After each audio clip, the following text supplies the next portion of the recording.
Good afternoon, everyone. I'm sorry, good evening. I'm still on the East Coast right here. My name is Stephen Smith. I want to welcome each and every one of you guys to Obawa Radio. I'm your host for the evening. As we always know, Obawa Radio is where we're dedicated to the promotion of literacy and the advancement of authors and writers from unrepresented groups. Again, my name is Stephen Smith, better known as Stevenson. So you guys can remember that name. It's going to be famous real soon. And today we have on our show a very special guest who goes by the name of Nisha Brown. She's also the author of Miss Caramel, or Miss Caramel. I know people say it one way or another. Just to give you a little bit about Nisha, Nisha is a native of Atlanta, Georgia. Shout out to the A. If the A is on the phone, shout out to my Atlantans, my AT aliens out there. She now resides in California.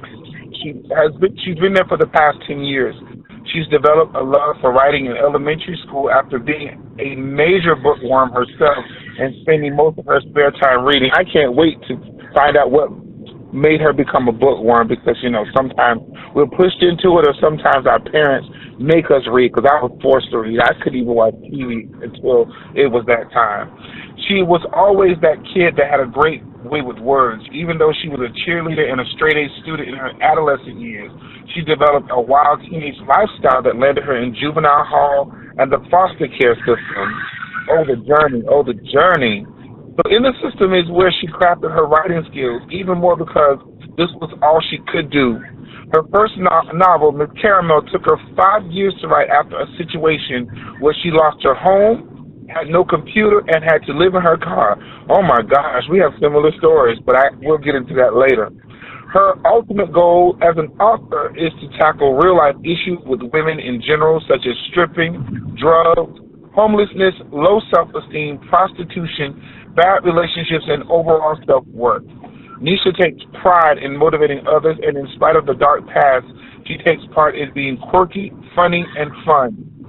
Currently, she's working as a supervisor at a call center and is putting a lot of focus in raising her two beautiful children. Ladies and gentlemen, I introduce to you guys none other than Miss Nisha Brown. Are you there, Miss Nisha? Yes, I'm here. How's your day coming along? My day is excellent. I'm riding out east. I'm looking at these beautiful clouds. I'm in West Palm Beach, so it's a little dark over here right now. Yes. And how's your day coming along? My day is good. I'm actually in California. It's super hot right now, so I'm actually sitting by the pool as we speak. Oh, wow. I'm kind of jealous right now. Hopefully you're off soon so you can enjoy some of your beautiful Palm Beach weather. Yes. Yeah, we're similar to California, so that's one of the things I love. When I come out that way, it's almost like being at home, So yeah, absolutely. Okay. So let me just tell them a little bit. How about I let you do it this time? Okay. Tell them about your book. So I have two books. The first one, Miss Caramel, is basically about a girl that has, low self-esteem issues, and she's mixed. So she's trying to fit in with the African-American community or the stereotypical African-American community. And she goes through all these journeys while trying to fit in, and she basically learns that, she basically can't depend on anyone to love her but herself. And so basically, because I go by the Queen of Esteem, most of my books are self-esteem based, including my new one. My new one is called Confessions of a Call Center Vixen. And that one, instead of having one main character, it's going to have four main characters, and it's going to be a series of 3 books. But basically, it centers around, one girl who she's like the queen of the entire call center, and everyone wants to take her down in some way or another. Oh, my gosh. Wait a minute. Hold on. You said you're the Queen of Steam? As in self-esteem? Queen of Esteem. Yes, Queen the Queen of Self-Esteem. Yes, okay. Yes. Okay. Okay. And so, I'm sorry, go ahead.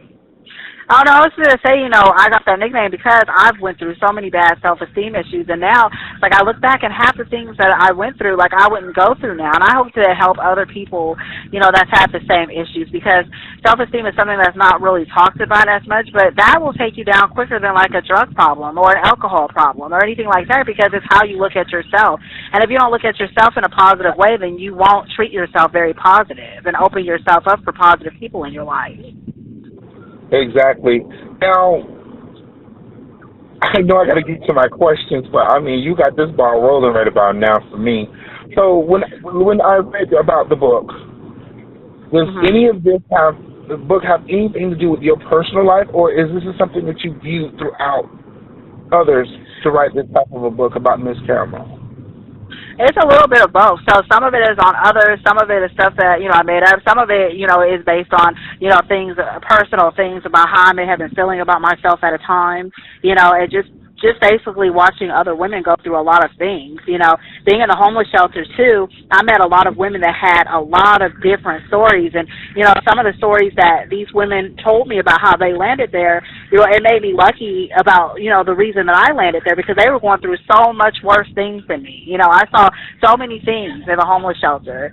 And, I was just like, it's really hard, like, watching the road that they were on. I was glad that technically, even though I was in the homeless shelter, I was a little bit, better off, as far as I hadn't been through as many bad things, But that gave me a lot of inspiration. I wanted to help others, too, because of that. Okay. Well, like I always tell people, our paths are written out. Everything you went through was based what had to happen in order for you to be the queen of self-esteem. You're now something that God wants you to be because of what you've been through. Because if you didn't go through that, then how could anybody else say, well, you don't know my story? But now they know your story because you're now telling them, oh, this is not just something she just made up. This is something she experienced and also other women have experienced to help them. So you found your strength. You found your strength even in what you were going through to still write this book, because most people won't write it because they're afraid of people knowing their business. But I applaud you for even taking that step of faith to make this happen so others can look up to you, and then you can tell them, well, this is how I got it. God gave me this, and this is what I'm doing. So, big ups to you, definitely. Thank you. Thank you so much. Go ahead. Sorry. Oh, no, I was going to say that, honestly, now I feel like now I'm able to interview other young women as well, other women as well, and I'm able to hear their stories because I just got my own, I was fortunate to just get my own radio show, too, called The Hour of Esteem. So in that, I've been able to talk to a lot of strong, powerful women. So I just got a job as a radio host on the SaveTheSexyRadio.com, and it's The Hour of Esteem. So it is Thursdays at 9 a.m., and I talk about self-esteem issues. Okay, so can you give them the call number or how they can contact you if anyone wants to call in? Yeah, absolutely. Well, right now, basically they can they can listen to the show live by going to SavedandSexyRadio.com. And so basically, Saved and Sexy, so saved, and then it's in for and. So SavedandSexyRadio.com. And my show is Thursdays, 9 a.m. Pacific Standard Time. Okay, and it's called The Hour of Esteem. Okay, can you repeat that for them again so that listeners can get that information again? Yeah, sure, absolutely. So it's SavedandSexyRadio.com. Okay. And my show is called The Hour of Esteem. So basically it's funny, it's The Hour of Esteem with Queen of Esteem. Okay, callers, make sure you guys get that information. So let me just get right into the question. So you said you got that bug to read when you were young, but when did you get that bug to first become an author? Like when was the first time you said, okay, I'm going to do this, I'm going to become an author? When did that happen for you? Basically when I was grown, because I had always, wrote when I went to juvenile hall and stuff like that. But basically when I grew up and I started actually writing my first book, I was like, I really want to be an author, So, but it took me so long to finish my first book, I didn't even think I was going to finish it. And then once it was done, I was like, I want to do this full time. I want to walk in Zane's footsteps, who's, by the way, my idol. I want to walk in those, because those are big shoes to fill. But, I feel like me and her, we write in the same genre. And, I really wanted to do it. I had a passion. And so once I wrote that book, then I started writing my second book, and it became easier for me. My mind, because I was suffering from writer's block really bad, but it seems like my mind just cleared up, and I was like, what, I can do this. I can do this consistently, and I can really push myself. And so I started getting serious about it probably, I want to say, last year after my last book came out. There was so many things that I didn't know about the industry that I ended up hiring a literary mentor, Dominique Watson, to help me. And that's who really taught me and pushed me and took me to the next level, basically.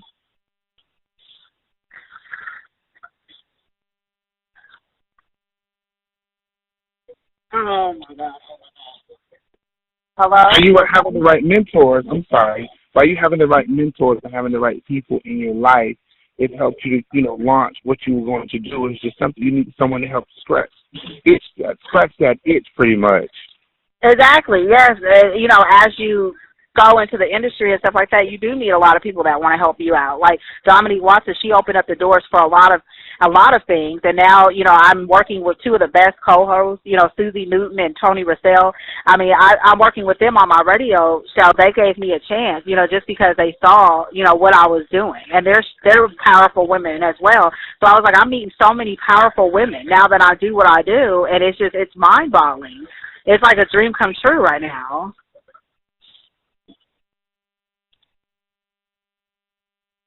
Okay, well that's even more because you took that first step. So Absolutely. When you started writing this book, what were you feeling? What were you feeling considering you had all these different things that happened to you and other women around you? What were you feeling? Well, there was some times when I was writing that I was almost feeling hopeless, only because during that time that I was in my car, and I was in the car with my two kids, I didn't have anything but basically clothes. And so it's like, when it was time to lay down, they would go to bed. I would still try to keep them on a bed schedule, and it's crazy, because try doing that in a car. But it's like after they would go to sleep, I still have my thing where I would have my time to myself, and that's when I went and I got 99-cent store books from the 99-cent store, and I would, write all my stuff in there. And it was just a feeling of scariness and hopelessness a lot, while I was writing. But I was like, you know what, this is the only thing I can do right now. During the day I would look for work, and then during the nighttime when everything was settled in, I would just write.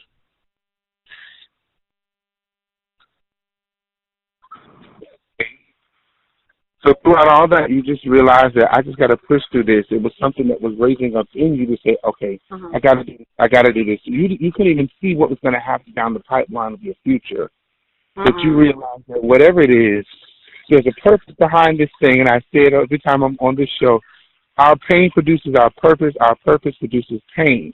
So therefore, the pain and the purpose was colliding together to create this. That's why you are now able to help other girls. Because you've been through it, and your self-esteem has raised up. But what did you go through as far as raising your self-esteem up to the point that I'm stronger and bigger than this? What was taking place while you were writing, while you were homeless, while you were trying to take care of your children and everything like that? Well, I mean, first I was in the homeless shelter for a long period of time, and during that time I didn't think about anything but trying to get on my feet and trying to get a job. So I felt like a complete loser because at that time I didn't have any job, but I would go hard and I would just go to the career center all the time and just look, for 8 hours a day. That's what I was doing. And it got to the point to where it's like, at the homeless shelter, their funding got cut. So, and that was a really nice homeless shelter that I was at. And they ended up moving us to this other homeless shelter that was completely just nasty, dirty, bed bugs, everything. And I mean, my kids was getting bit up. I was getting bit up. So that's when I was just like, you know what? I don't want to stay here no more. So it was either stay there in the nastiness and the bed bugs or go to my car. And I was like, you know what? My car is probably more sanitary than being here. So I chose to go to my car at that point. And so that's why I was like, at that point it was just like go hard and get a job. And so I finally got a job. Thank goodness for that. And so my self-esteem was super low. Like I didn't even think about, dating anybody or being with anybody or anything like that.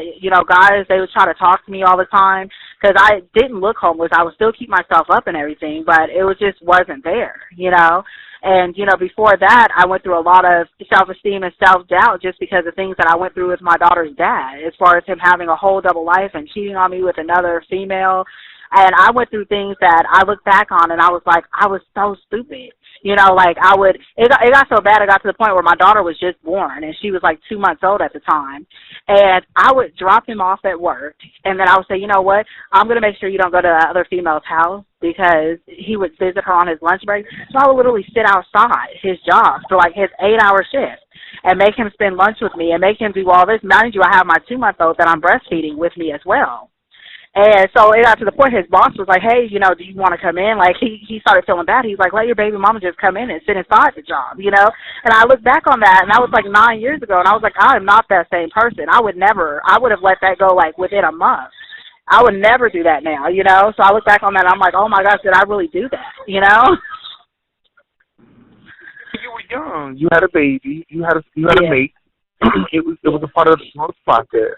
Now, like, Yeah. oh my God, I'm mature now. But also it helped you even with what you were doing, what you're doing Yeah. now, to show someone. So when they come up and say, well, you don't know my story, or you don't know what I've gone through or what I'm going through. Yes, I do. It might not be the same, but at the end of the day, I'm going to tell you and teach you, because that's a powerful testimony that you have. With a baby, 2 months old, he's cheating, and you're literally saying, no, you're going to love on me. You're going to spend Yeah. time. And you knew, I know I need you at this point in time in my life. But at the end of the day, you made it work. So whatever happened after that? Are you guys still together? No, not at all. I actually ended that, and just basically, and I don't share this story very often, but I'm going to start being the queen of esteem. I feel like I can share this story. Well, how I realized that day in my life and that chapter was over is because I actually went to his house. The female was at his house. This was a while later, and I ended up begging him, like, Jerry, please leave her and come back to me and your daughter. It got to the point where I was just begging and crying at the door. He was like, no, because he was playing things in the middle.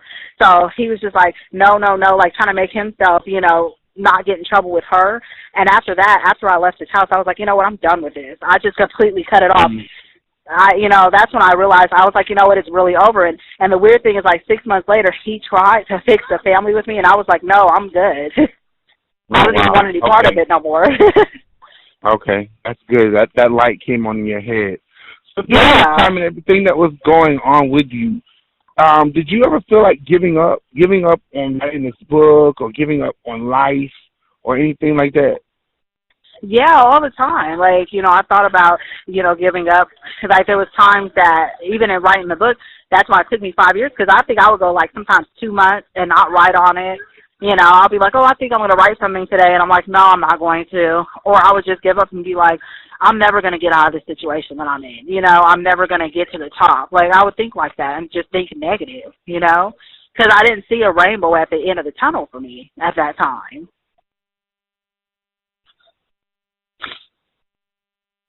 But guess what? I see the rainbow. So now, how are you handling what's going on in your life right now? Being an author, now with being an author is also coming with being a business person as well.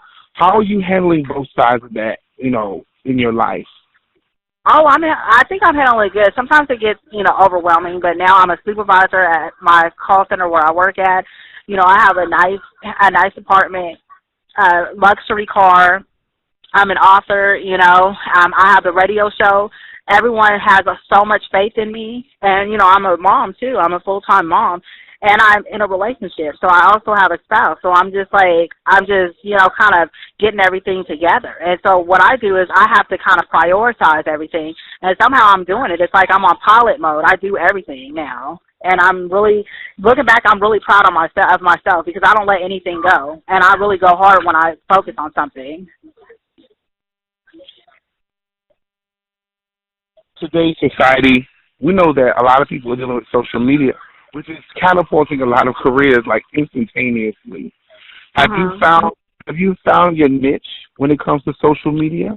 And if so, how is it working for you, and how are you doing it to really get your books out there and to really get who you are out there to the public? Yeah, so basically, I promote a lot on Facebook. I have an author page on Facebook called Nisha the Author. I'm also on Instagram at Nisha_the author_. And I don't use Twitter that often. I'll admit I'm still kind of learning how to use Twitter. So it's like Twitter, I think I need a Twitter class. So my friend Susie Newton, she's going to teach me how to use Twitter, but I'm going to use that as an avenue as well. Okay, we all need a Twitter class. Those 150 words, I don't know, how do I get this out? Yeah. Right, I'm so behind. Exactly. It's like, oh my gosh. Okay, I'm not going to tell my age, but I had to learn to master that thing. So my eyes were burning, learning and researching on how to really capitalize off of social media. Right, yes. Yeah. So what has been a great return for you through social media with your book? Have you done any events or shows people wanted you to do your book sales or even possibly speaking? Yes, actually, the good thing is I was actually in Vegas July 1st, to sell my books. And I just got accepted as an author at the library, too, and I'll be there August 27th. So I'm really excited. It's going to be at the library in Sacramento downtown. I got basically, I got accepted into the book festival. Oh, wow. Congratulations. Thank you so much. Thank you so much. Oh, and my then God. Hard work pays off. It is, and I've been doing radio shows. I got hooked up, through social media this whole time. Like I said, I got hooked up with my friend Susie Newton, and she's like the next Oprah incoming, basically. Like, she knows everything. She's the one that's going to teach me about Twitter and stuff like that. So I got hooked up with her. That's how I got my radio interview. I've been doing like a lot of just radio shows and being guest appearances. And, so a lot of things is going good, especially like with my next book, Confessions of a Call Center Vixen. I've been doing a lot of promotions for that as well. Oh, my gosh. Yeah, we have to talk about that because you work in a call center right now. It's amazing how you gain inspiration just from being at a job. You're like, yeah, another hit. Let me go ahead and put this out here. Another hit. Wow, God, you're doing it again. Okay, I love you for this one. So you're sitting around looking at everybody, and somebody's telling some secrets on that call, and they're doing more than taking orders and credit card authorizations, I see. Right, exactly. That's exactly what they're doing. Oh, my God. Yeah. Okay. Let me get back on track. I want to just try to make sure I'm just really following protocol, and I got to be careful about radio. So do you edit your own books, or do you have someone to edit them? The first book I did my own editing on. The second book, my girlfriend, she did my editing. She helps me with everything, with editing and stuff like that. Because it's always, good to have a second, fresh set of eyeballs for your book. Okay. So when you did your first book and you edited it yourself, did you go ahead and edit it and put it out, or did you have someone else look at it at first? Or did you just say, you know what, this is fine, I'm done, and put it out? Because most first-time writers, first-time authors that could be on the phone may not have the money for editors. Right. Exactly. And that's exactly kind of what I went through. And plus, because I do have my associate's degree in business administration, but my minor was in English anyway, I said, okay, I'm going to go ahead and edit my own book this time. And I look over it like 20 times. So, when I edit, it takes me a while to edit, too, because I want to make sure everything is perfect and I'm not just putting everything out there. And so far, like, the feedback I got there, like, you did good. I didn't see that, no typos or nothing in the book. Like, a lot of books have typos. And I was like, oh, I feel so good about myself. So I wrote it and I edited it. Wow. Oh my gosh! You know what? When I was doing my book, I was about to cry, jump out the window, roll across the floor, just go through the motions because it was so many words, and it was like I have to go back and do this again. But you realize perfection is key, so you're trying to really make it happen. So I say congratulations to you and anybody out there listening. You guys. You guys take initiative. This young lady is taking it. She said she wanted it to happen. So she made sure there were no typos, no issues, no problems. I know we're not all the same, but always realize that this is your brand. Once you put it out there, people are seeing who you are, and people can be a little critical and judgmental. So do the best you can. Don't kill yourself, but just do the best you can. Pray, research, read, watch YouTube videos on how to really edit your books. If you cannot afford to do them, so. But I was Well, I wanted to ask you, what is your book called? My book is called The Lifestyle of a Gay Hustler in the Straight World. Yeah. Is that on Amazon? It's on Amazon. It's a lot of words to put out there. Yes, it is. Okay. I want to check that out, because is that, like, new? I actually published it and put it out there 2 years now, 2015. Okay, well, I want to check that out. I love to read, so. All right, I appreciate it. Please do. I'm not putting my own shout-out out there, but, yeah, that's my book. It's about my life. It really is about my life, so I can't lie. I couldn't keep anything out, no matter the good, bad, or the ugly, but you got to tell it for people to be drawn to your story. They got to know the true you, and that's what you've been doing in your book. So even looking at your cover, Miss Caramel, it's very like, oh. She's ready. Thank you. Thank you. And that's me. I posed for the cover of my own book. Okay. So who did the cover? Who did the cover for your book? So the first time I went through Inkwater Press, And so they put it together and they did my actual cover. I just sent them the image that I wanted to use, and they just kind of put it together in a book cover for me. Okay. Okay. So just give them a little bit more about Miss Caramels, just in case there are callers on the phone. And also, before you speak, if there's anybody, I hear some background noise, could you please mute your phone? I believe muting is *6. I hear like background. I hear children and some noise. I'm not sure who it is. I hope that's not. Okay. So yeah, I was like, I hope that's not my phone. I'm out by the pool, so I hope that's not my phone. Oh, okay. Well, I can't make you mute your phone, so we'll just have to continue. So just give them a little bit more about Miss Caramel, because it was just pretty deep just reading about the story alone. You know, again, that's where the self-esteem issues come in and all. But tell them more about Miss Caramel. So basically, Miss Carmel, like I said, she does have low self-esteem, and the book is really about her growth. And the book is really about her loving herself more than she's looking for love in all the wrong places, basically. And I know a lot of us women out there, we know the story where we want to be loved so bad, we'll just settle for anything and being treated disrespectful. So that's what Miss Carmel went through. She went through a lot of things to try to kind of build her own self-esteem. And so the whole book is about, you know, self-esteem, and she goes through a lot of things, you know, such as stripping and homelessness, you know, dealing with the wrong men and women. And, you know, she really gets dogged out. So basically, you know, it's about how a character can prevail through anything. Exactly. And that's the ultimate, you can prevail through anything. Because reading it is basically like she's trying to fit in, but it wasn't working. So I'm going to find a way for me to really fit in and not fit in with you. So everybody's going to accept me because I'm going to evolve according to what is around me. Pretty much that's what I got. Exactly, and that's exactly what it is too. And keep in mind, because she is mixed, she's black and white, but she doesn't act like the typical, stereotypical black, you know, female.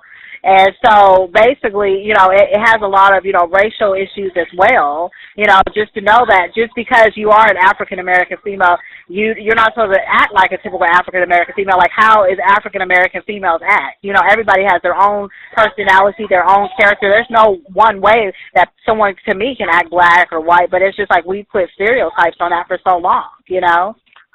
Yeah, I'm still trying to figure out what is this acting black and acting white, because we're in a society where you have to sound like a normal human being. So I understand, because by her being in Harlem, and I've been to Harlem a couple of times, so I still don't understand that I need to act black, act white thing. But she tried to conform, so she was like, "Well, bump y'all.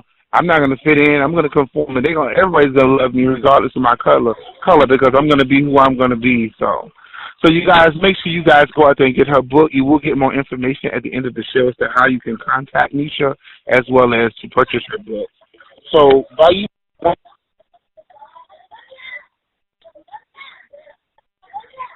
I'm sorry, Mr. Smith, what did you say?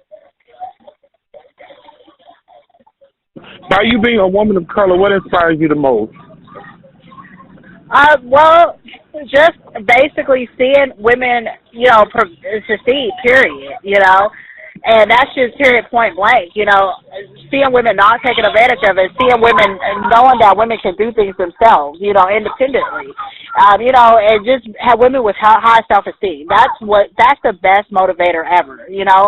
I love a woman that, like, loves herself, because I had to learn that, you know, and anything I can do to help someone love themselves, even though, you know, that's really up to you to, like, love yourself, but at the same time, anything I can do, I'm all for it. I'm all in. Okay. And even in today's society, from what you're seeing, like, a lot of women are going back to natural hair, embracing their culture, embracing their color even more. What do you feel that you can do? You know, like, we have Michelle Obama and Oprah Winfrey and Iyanla Van Zandt and these other powerful black women. What do you feel that you can do that's really going to put you on that level with them to make people be drawn to you? Well, honestly, and I've been thinking about it for a while. I want to come out with a line of dolls, and it's going to be called the Queen of Esteem doll. And basically, they'll be based off me. They'll look like me, but I'll have all different sizes. So there won't be the typical like Barbie doll figures. There'll be some of those, but then there'll be plus size figures. There'll be really thick figures. I want to make a doll for every body type, so that little girls know that they'll always have a doll that relates to them, no matter what their size or body type is.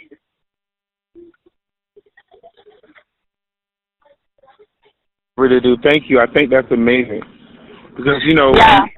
it's coming out more and more. So like I said, your pain produces your purpose, and you're realizing it's more, it's greater because what you have is a unique gift that God has given you to make sure that women are drawn to you because in today's society they need someone like you to really tell that story. They don't need that reality show garbage. They need the true raw deal, which that right there, I promise you, to cancel those shows. But that's what you see.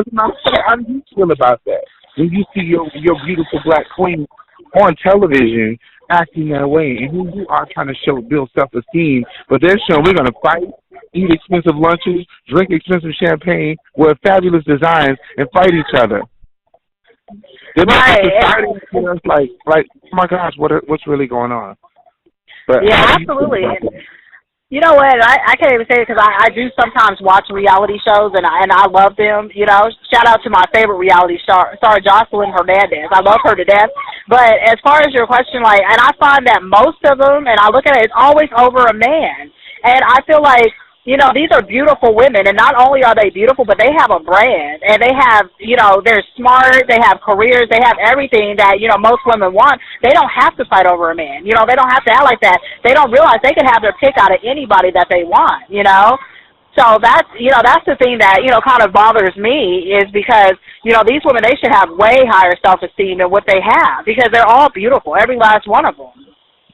Yes, they are, all of them. I just admire them for that alone, and I know they have stories to tell, but they literally signed contracts to sell themselves to society and say we're going to act this way. This is the way black women act.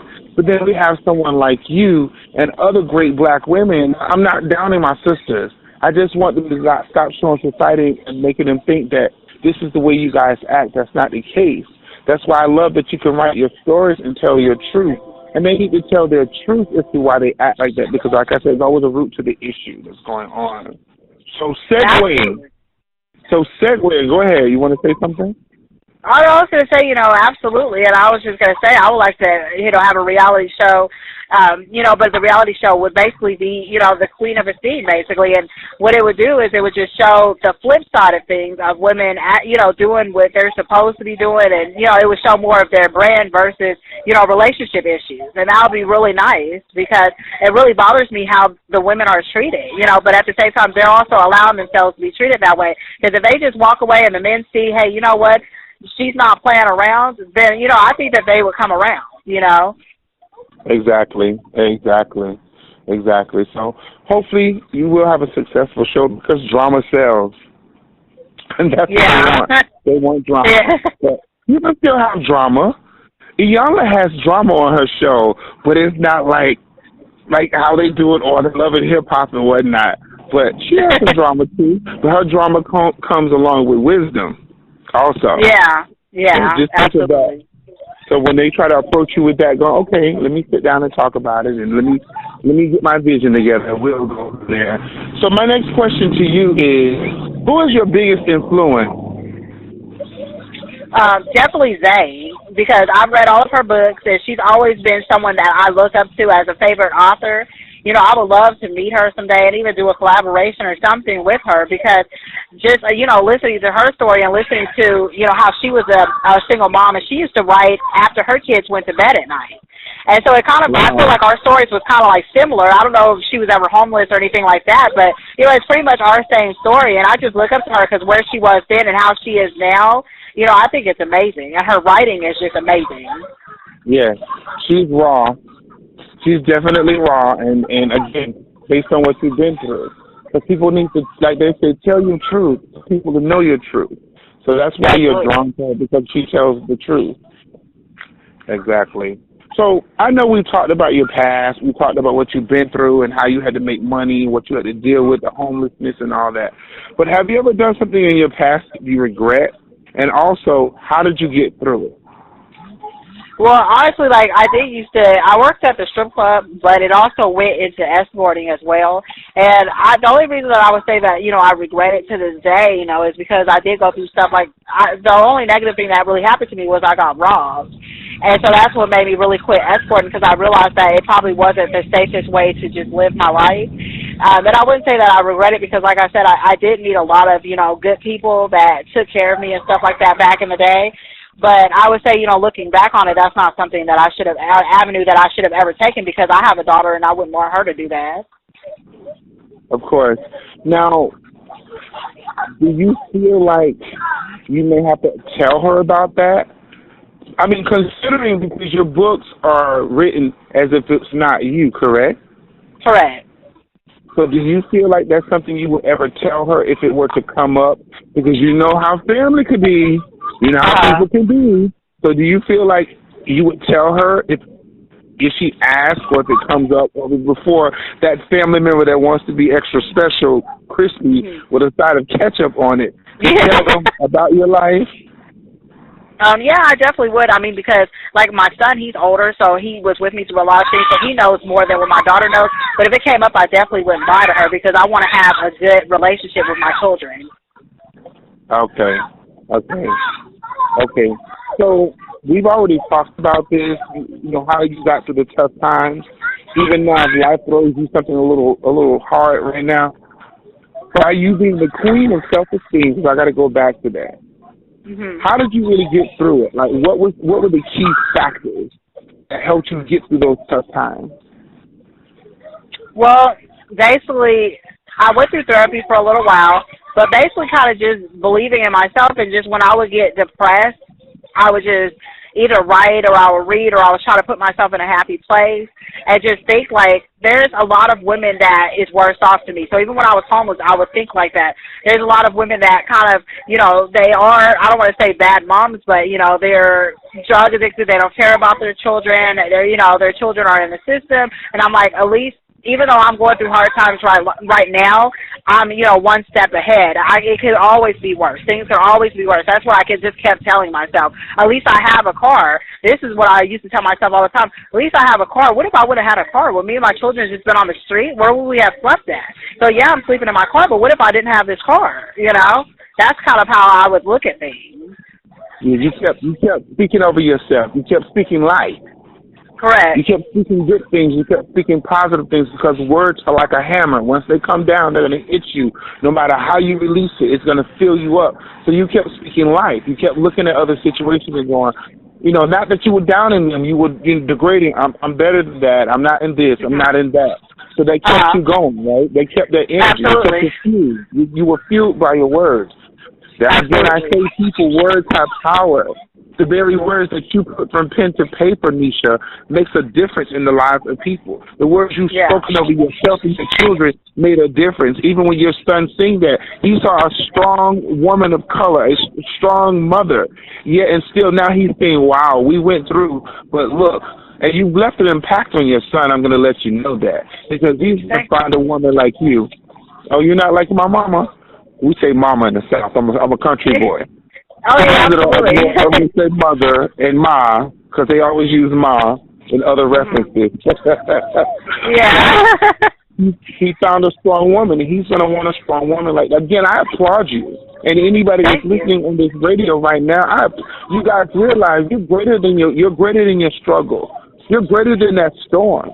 God does not allow these things to happen in your life just to punish you. He's trying to take you from level to level, to glory, faith to faith, and also show you I'm allowing this to happen to you so that you can be what I've called you to be. And that's what you've become. So big up to you. God bless you. God bless you. Thank you so much. That just came on me, so I just got to give that out. No, that's awesome. We're getting the word right now. Yes. Preach up. Absolutely. Okay, so it's 2017. It's July, 7th month. We still got about 5, 6 months left. But what is your ultimate goal you want to accomplish for yourself in this year? I If you want haven't to already done be. that.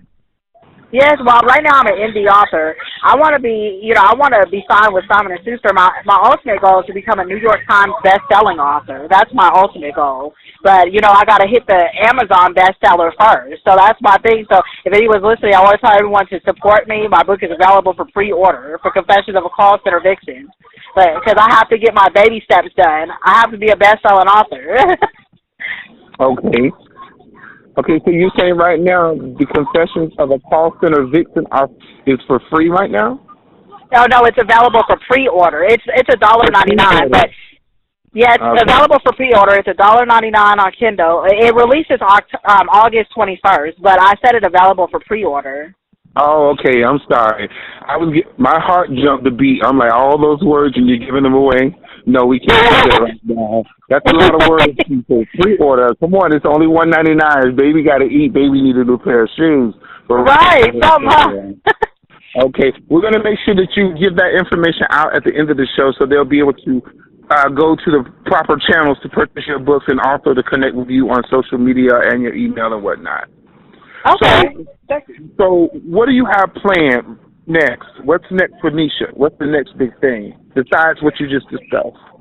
Well, I'm doing Confessions of a Call Center Vixen Part 2. I'm in the middle of writing that right now. I also have a deal with Ilana Washington, who's a best-selling author. She's doing a whole bunch of, it's like a memoir about divorced women, and I guess there's going to be 10 of us, so I just signed up to work with her on that. So I don't know when that's going to be released, and that's her project, but I'm jumping on it. I'm booked on my radio show until the end of December, so my radio show might be going to a bigger platform soon. And so when it does, I'm waiting for that. That's going to be awesome and amazing. And I also have, some amazing people that's about to come and be a guest on my show on Thursday. So I'm excited about that. And I'm just going to continue to work. I'm just going to continue to try to push more books out. I have Confessions of a Call Center Vixen 2 and then Part 3, and then I'm going to try to write a novella too. Oh, wow. You're on fire. You're inspiring me because I kind of stopped my second book, but I need to get on again through life situations, but it's like, no, you need to make it happen. So you're inspiring me too, and I hope that she's inspiring you guys as well. So I really do hope that she is. Yeah. So you were in Atlanta. That was a hot spot. Yeah, I was in Atlanta for a while. I kept getting in trouble and stuff like that out there, but I live in California now, but I love Atlanta. I try to go back there maybe every year or if not every 2 years just to kind of visit. I'm either there or in South Carolina or something, but I love the Southern states. I'm a Southern girl at heart. Yeah, I love it too, and it's a hot spot. It's a market for African Americans, between where you're at, Atlanta, Detroit, Philadelphia, Miami, and so on and so forth. So we already know the next time you're going back is going to be on a positive note. That's just was life learning experiences while you were there. Definitely that.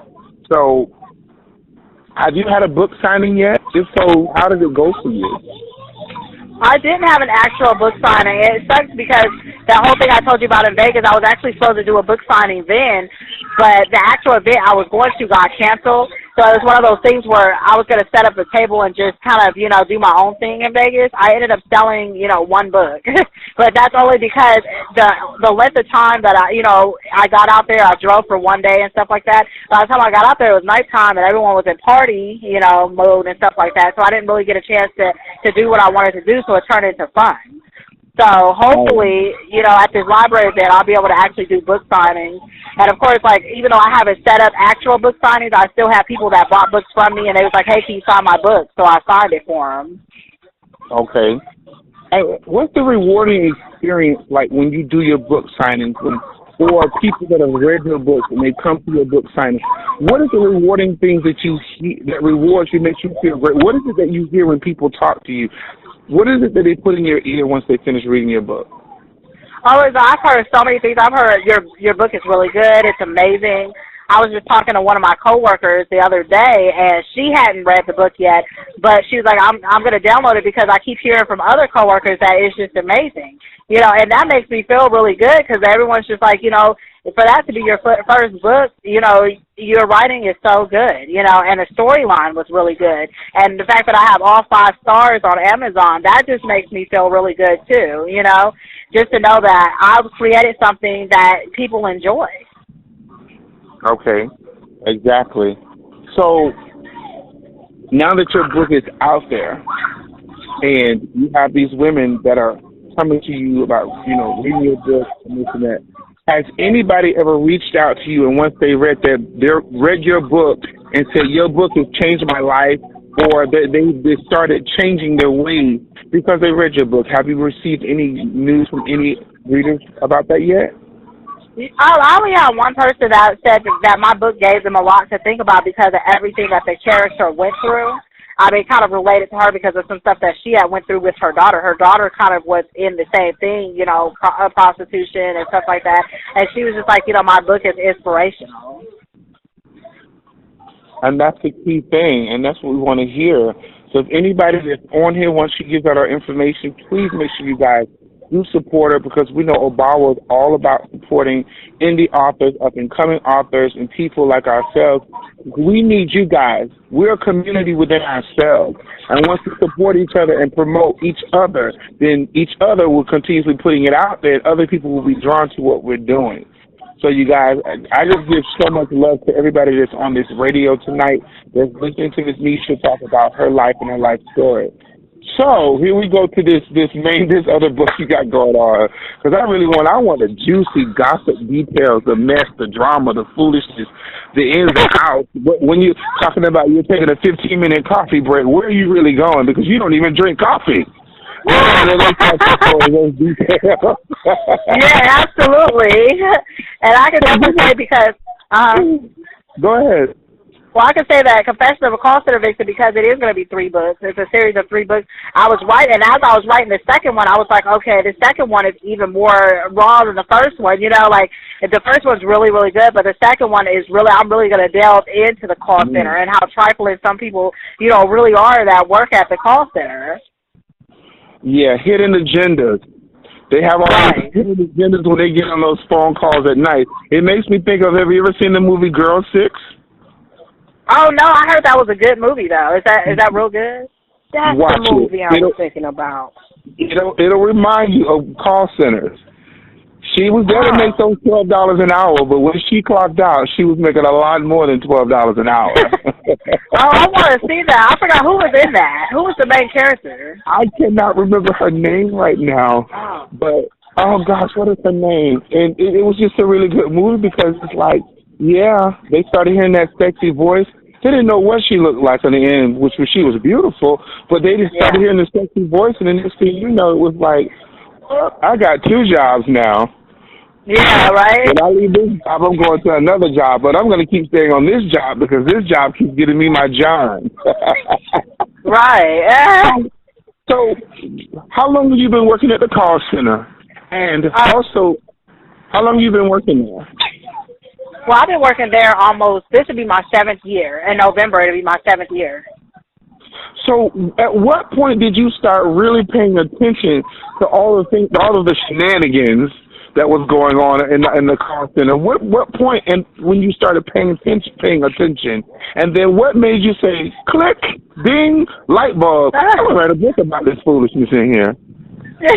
Well, I've been paying attention to it from day one, but really now that I'm a supervisor, being a supervisor, people tell me a lot of juicy stuff about their life, and I'm one, if you tell me something, I'm taking it to my grave, so I don't sit there and just tell people's business or anything like that, and I never tell anybody, but I was like, some of this stuff would be a good storyline, you know? So that's why, but you'll see most of the juice of this in the second one. The first one is, you know, basically introducing the characters and stuff like that. But, yeah, that's what, I mean, I just hear so much stuff, and I see so much stuff, you know, going on. It's crazy. Okay. Just want to ask you real quick, is it possible you can move, somewhere else so we can make sure the callers can hear you much more clearer, because we're still hearing the children behind you? Oh, I'm so sorry. Hold on one second. Okay. So I'm moving right now. I'm so sorry. Okay. No, it's I was like, I didn't know. I was like, I didn't think it was that bad. So the callers, they're still on. They're hanging on. They want to hear this because I want you. You got to give me a little bit more meat. You've given me appetizers and the salad and some water and a sweet tea. Now we're getting ready to go into this main course. Without trying to give away all the good juicy details that's in the book, you got to make me want to be hungry to say, I'm purchasing this book, and I want other people to go, I'm getting both books. You got to give it to us, juicy detail. oh, yeah, so, well, the first one, basically, it's about 4 women. The main character, well, they're all 4 main characters, but Naima, she's like the queen of the call center. So it's like everybody else is pretty much just her minions, you know, and then she has her best friend, which is her sidekick, who is secretly kind of jealous of her and just wants to be her, you know. You know, for example, if somebody buys Naima some coffee, of course they don't bring Alexis any coffee, and that's her best friend. And then you know, Naima has a whole bunch of guys in the call center bringing her coffee, and so Naima just kind of passed that to Alexis and be like, oh, here you go, because too many guys bought me coffee today, you know. So, and then we have like the 2 others, including the manager who's jealous of Naima. So they're all basically working together. They smile and laugh in her face, but they're secretly trying to bring her down. Wow. Sounds like, like a battlefield in there, pretty much. It is. It's a call center, but it's a battlefield too, and it's a battlefield against Naima just because she's the prettiest one. But Naima also has a dark secret too, and there's a twist to it as well. So everybody that wants to be Naima, they don't know her backstory and what she really, you know, represents and what she's going through. There you go, right there. See, it's always that's the plot thickening right about now. Okay. Right. Wow. Okay. So isn't it just so amazing, though, how you became so inspired? That writer's bug is in you. You're inspired now. Even you're stepping inside where you've been working for 7 years, and these people don't even know you just giving them a whole nother book. And when they read it, they're going to go, oh, my gosh, that's me, isn't it? I'm not telling you. That's me. Right. I'm not telling you. I changed the names to protect the innocent, so you should be thankful. Exactly. Some of y'all will be fired, divorced, and probably attacked. That's exactly what it is. Everybody keeps asking me, am I in the book? Because I'm not buying the book unless I'm in the book. I was like, we have to buy the book to find out what's going on. These could be fictional characters. You don't know. You'll never know. That's right. That's the sale tactic right there. It's $20 or whatever you're selling it for. Here you go. Then you'll know what's going on. Okay. Right. So how many more books were you going to be writing? I know you're working on the second book. How many more will you be writing after the call center? Oh, after that, so that one is 3 books. That's a series. Then after that, I'm going to write a novella called The Menage a Trois, and then I'm going to write Miss Kitty, Psycho Ike. So there's a lot of books. I think I'm going to write at least 5 more books, but I'm just going to keep going. But I have 5 that's in mind right now. Okay, so your books are pretty much like risque type tell-alls, pretty much types of books that you write. Yeah, I mean, but they're basically fictional books. So I wouldn't say they're tell-all books, but they're definitely fictional books. But they have a lot of, erotic scenes in them. Some of them do have erotic scenes. Okay. Yeah, my book is very graphic as well. But again, tell your truth. That's what you're doing. Right. Exactly. And we're all grown reading it, right? Well, I don't know if everybody's grown that reads it. Some people sneak and, whatever. But we mean it for the grown people, so it's our best intentions, right? Exactly.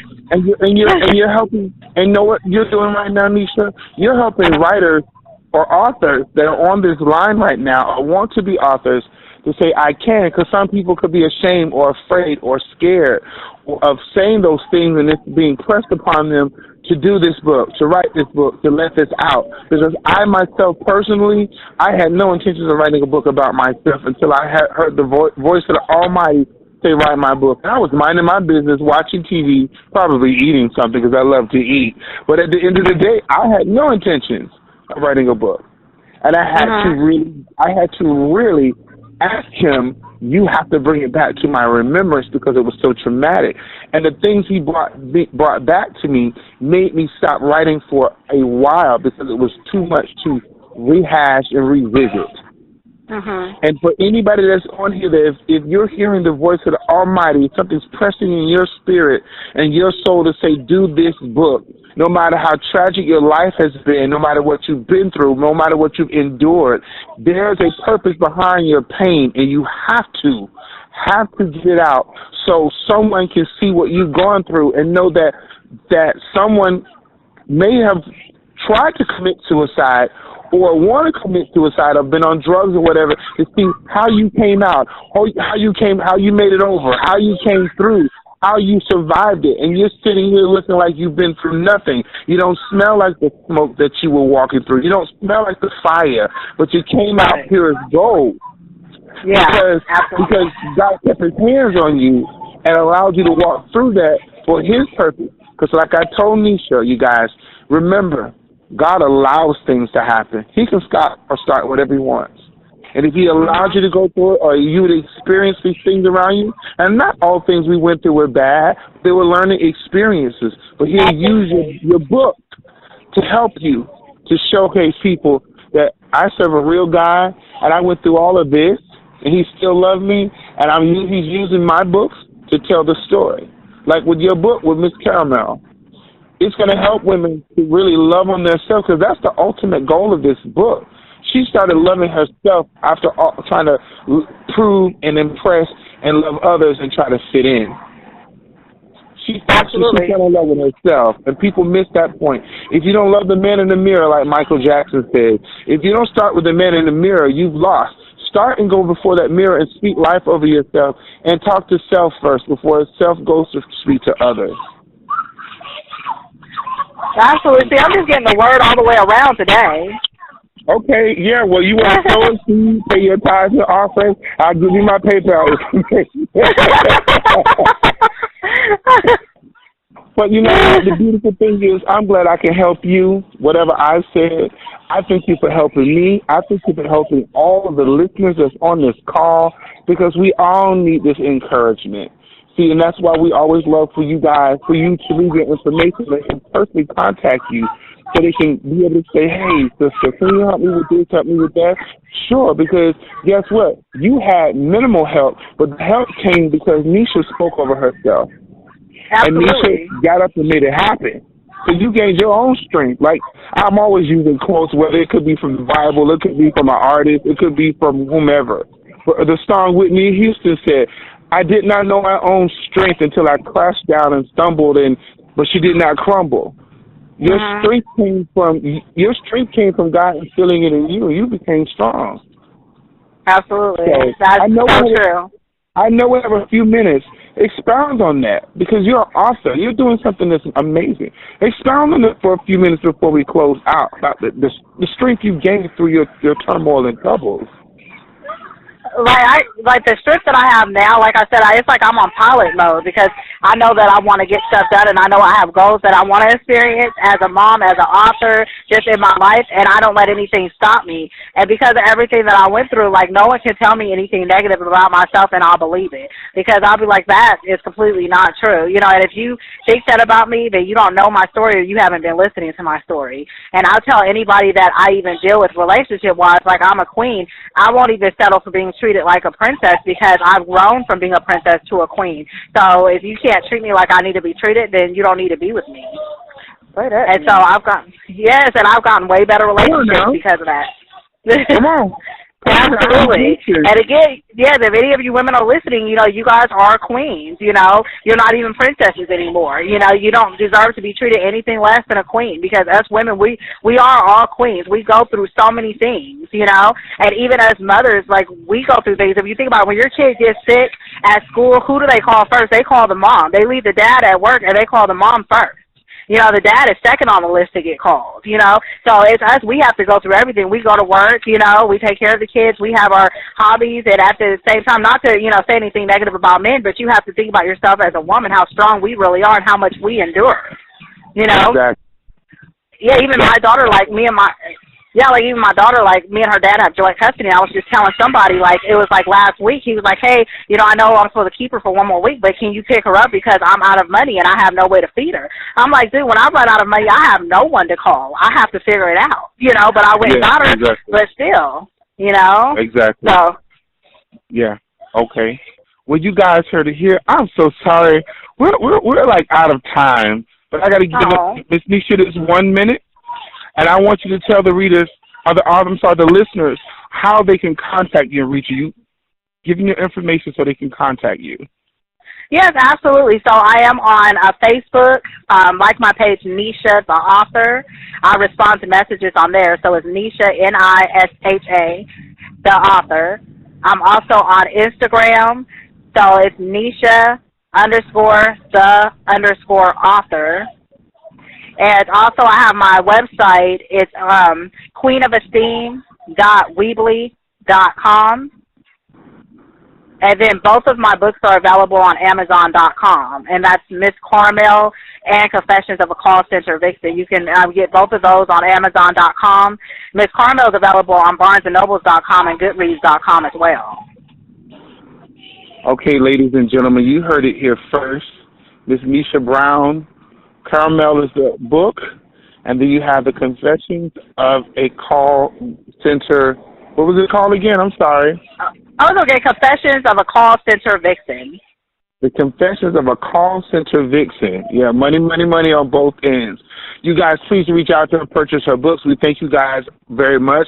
You heard it from her again, Miss Nisha Brown. Again, my name is Steve Smith, the host for the evening of Abara Radio. I say good night. God bless you. Have a blessed and great week. Take care, everybody. Thank you. Good night, you guys. Good night.